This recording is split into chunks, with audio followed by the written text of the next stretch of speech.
실수가 아니라 일부러 쐈을 가능성이 있지 않나. 우리가 이제 미처 파악하지 못하고 있는 의도가 있는 게 아닐까요? 그 문제와 관련해 가지고 이제 또 하나 그 증거가 있는데 그게 이제 사격 횟수입니다.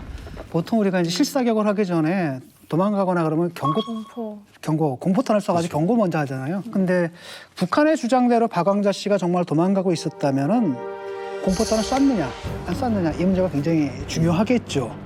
그래서 북한 측에 따르면은 이제 자기들은 먼저 공포탄을 쏘고 그다음에 나머지를 쐈다라고 얘기를 하는데 그 총성이 그렇다면 모두 몇 번이 울려야 되냐면은 공포탄 한 발에다가 세 발을 쐈다. 그 중에 두 발이 맞은 거잖아요. 그럼 총 네 발이란 그렇지. 말이에요. 근데 관광객들은 그럼 몇 발 총성을 들었을 거 아니에요. 그렇죠. 몇 발을 쐈다고 할까요? 한번 들어보죠.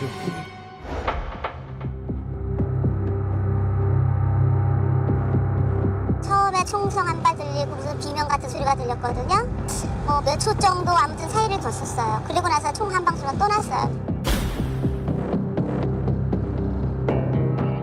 총성도 두 발이 났고 비명 소리도 들리더라고요. 똑같네. 그래서 좀 이상하다 싶었는데 그리고 저쪽 이제 왼쪽을 보니까 이제 사람도 쓰러져 있고 군인들도 달려가고 그분이 아까 그분이라는 것도 생각도 못했고 남측분이라는 것도 도저히 상상조차 못했고요.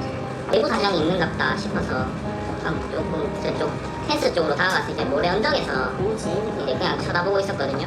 아, 모래 언덕에서 봤어요? 이분은 이건 엄청 크다. 가까이 가서 봤네. 별일 아니겠지 생각하고 그냥 내부 사정이겠거니만 생각하고 숙소에 돌아가고 막 비명 소리가 들리니까 당연히 왼쪽을 봤는데 사람이 쓰러져 있고 저쪽 이제 그 바로 산이 있잖아요. 산에서 이제 군사 한 3명이 이쪽 그 사람이 쓰러진 곳으로 뛰어나오더라고요. 봤을 때 이제 군인들이 달려와서 계속 이렇게 쳐다보면서 아래를 툭툭 건드려 보기도 하고. 아니 지금 북한 측 주장은 네 발을 이제 쐈다고 했는데 우리 목격자들은 너무 정확하게 또 기억을 또 해주시는 것 같아요. 두 번밖에 못 들었다. 그렇습니다. 야 이러면은 경고 사격도 없이. 예. 믿을 수가 없는 거 아니에요?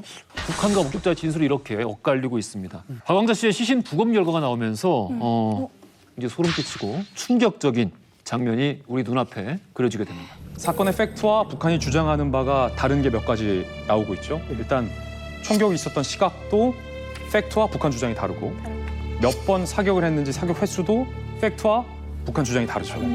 그러면 의도적으로 쐈는지 조준해서 쐈는지 실제 경고 사격은 있었는지 여부도 팩트를 확인해 봐야 됩니다.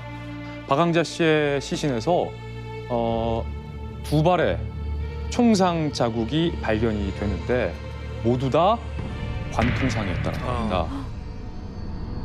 오른쪽 등 뒤에서 북한 군이 쏜 총이 관통을 합니다. 네.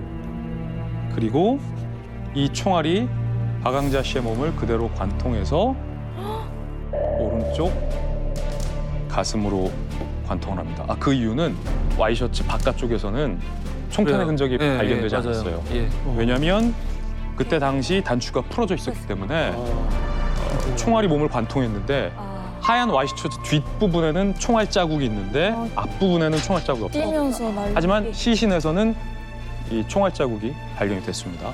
그리고 또 하나의 총탄 흔적도 좀 충격적입니다. 네. 역시 이것도 수평 관통인데 오른쪽 둔부를 총알이 뚫고 들어가서 왼쪽 둔부를 그렇구만. 통과했습니다. 이렇게 그런데 아까 북한이 뭐라고 했죠? 공탄을 쏘고 경고 사격을 했는데도 박광자 씨가 그 자리에 멈추지 않고 달렸기 때문에 우리가 쏠 수밖에 없었다.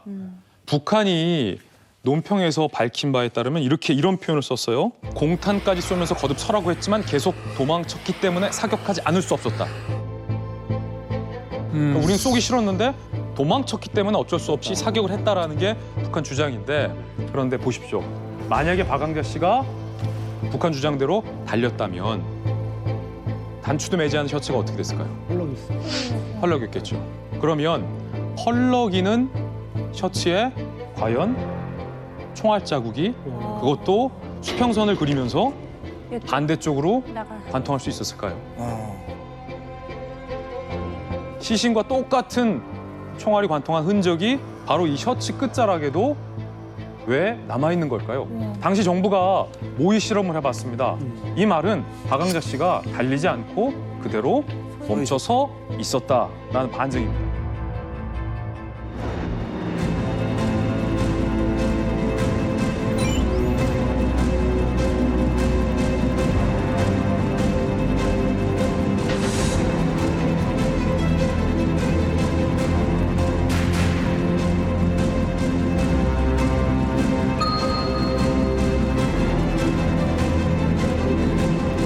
또 박광자 씨가 정지해 있거나 천천히 걷고 있을 때 100m 이내에서 사격이 이뤄졌을 가능성이 높은 것으로 추정된다고 밝혔습니다.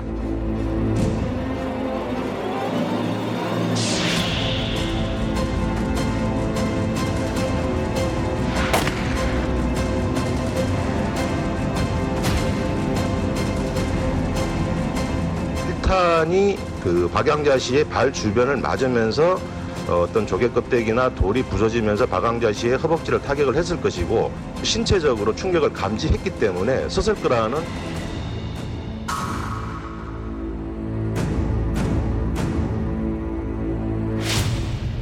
아니 그러면 이 모의 실험에서 본 것처럼 북한 쪽하고 말이 좀 약간 다르잖아요. 그러면 박광자 씨가 달리지 않고 약간 서 있었다는 상태라고 지금 하는 건가요? 그래서 우리가 확보한 증거를 통해서 실험을 해봤습니다. 그랬더니 결과는 이렇게 나왔어요. 박광자 씨와 신체 조건이 비슷한 50대 여성을 일단 섭외를 했습니다. 그리고 당시 사건이 일어났던 북한과 비슷한 지형에 강원도의 한 해변가를 똑같이 걷게 합니다. 그렇게 해봤더니 북한의 주장과는 전혀 다른 두 가지 과학적인 추론을 도출할 수가 있었습니다. 첫 번째는 박광자 씨는 피격 당시에 뛰어가는 게 아니라 멈춰 서 있거나 아주 천천히 걸었다. 두 번째는 이 박광자 씨를 조준했던 인민군이 멀리서 총을 쏜 게 아니라 100m 앞에서 조준 사격했다. 네. 네. 그렇게 하지 않으면 이 등과 엉덩이 두 발을 맞출 정도의 명중률을 나올 수 없다는 거예요. 적어도 100m 이내에서 사격을 하지 않으면 명중을 할 수 없다. 그러니까 남측으로 막 달려가는 박광자 씨를 멈춰 세웠고 어느 순간 박광자 씨는 멈춘 거예요. 그럼에도 불구하고 북한군이 그냥 무자비하게 거기다 대고 총을 쏜 것이다. 팩트만 말씀을 드리면은 금강산 관광지구는 비무장지대 안에 있어요. 비무장지대. 맞습니다. 그러니까 지금 군사 이 통제선이라고 하지만 군사 통제선을 벗어나면은 이 기술상 전쟁을 하고 있는 정전협정 지역이거든요.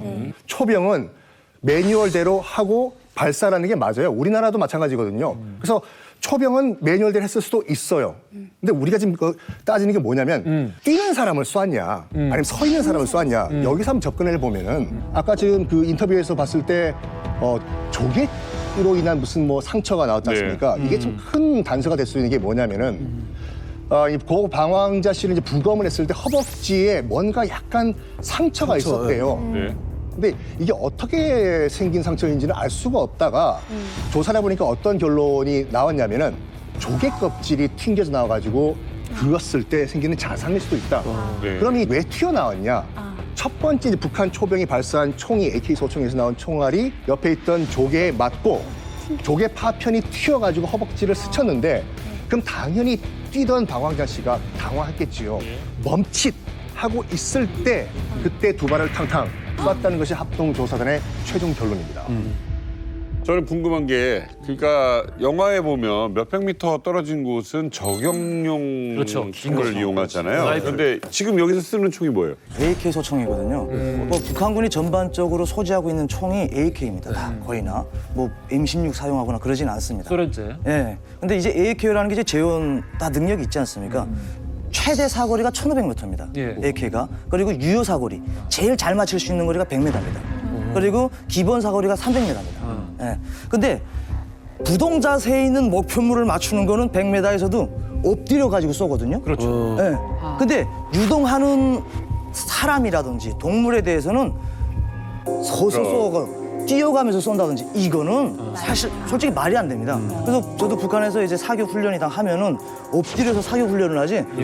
물론 사격 자세들이 여러 가지 있어요. 엎드려 사격, 끌어 사격, 앉아 사격이 있는데 제일 잘 맞는 건 엎드려 사격이거든요. 근데 그것도 점수가 잘 안 맞아요. 19, 87 있는데 어떤 사람들은 세 발 다 써도 0점 되는 사람이 있어요. 못 맞히는 사람들이 있어요. 그러니까 이게 군대 갔다 다들 대부분 군대 갔다 왔으니까 너무 이건 말이 안 되는 얘기인 것이 지금 이제 공포탄 1개 빼고 실탄을 3개 썼다고 주장을 하는 거잖아요. 500m 떨어져 있는 물체를 그리고 움직이는 물체를 3발을 쏴서 2발을 맞춘다는 거는 불가능합니다.